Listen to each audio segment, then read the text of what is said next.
কাগজ আছে। আমরা যে কোনো জায়গায় জল জমতে দিলে বা আমরা পুকুর নালায় নর্দমায় যদি জল দীর্ঘদিন জমে থাকে সেখানে কিন্তু মশার উপদ্রব হয়। বাড়িতেও আমরা মশারি টাঙিয়ে অনেক সময় শুতে পারি, তাহলে মশার উপদ্রবের সময় নিজেদেরকে আমরা রক্ষা করতে পারি এবং আশেপাশে যাতে পরিত্যক্ত জায়গায় জল না জমে সেটা আমাদের দেখতে হবে। আমরা কাগজটাকে পুড়িয়ে ফেলছি, লক্ষ্য রাখুন।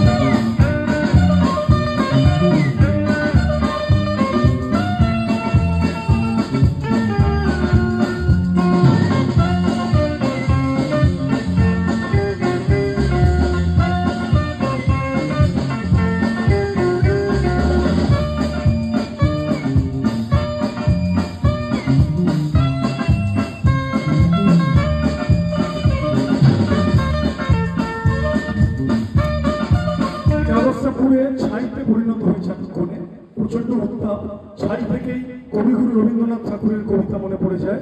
উনি লিখেছিলেন, যেখানে দেখিবে ছাই উড়াইয়া দেখো তাই, পাইলে পাইতে পারো অমূল্য রতন। সত্যি কি ছাই থেকে অমূল্য রতন সৃষ্টি করা যায়? যায় কি যায় না, আমরা এই ম্যাজিকের সাহায্যে তুলে ধরার চেষ্টা করছি, লক্ষ্য রাখুন।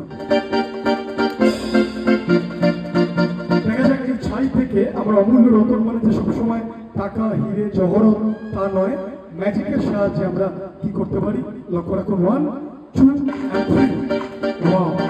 সুন্দর ফুলের সৃষ্টি হলো, এইভাবেই শত ফুল বিকশিত হোক।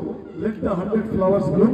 মানুষের জীবন এরকম ঝলমলে রঙিন হোক আমি চাইব, এবং ডেঙ্গুর মতো মহামারী মানুষের জীবন থেকে দূরীভূত হোক।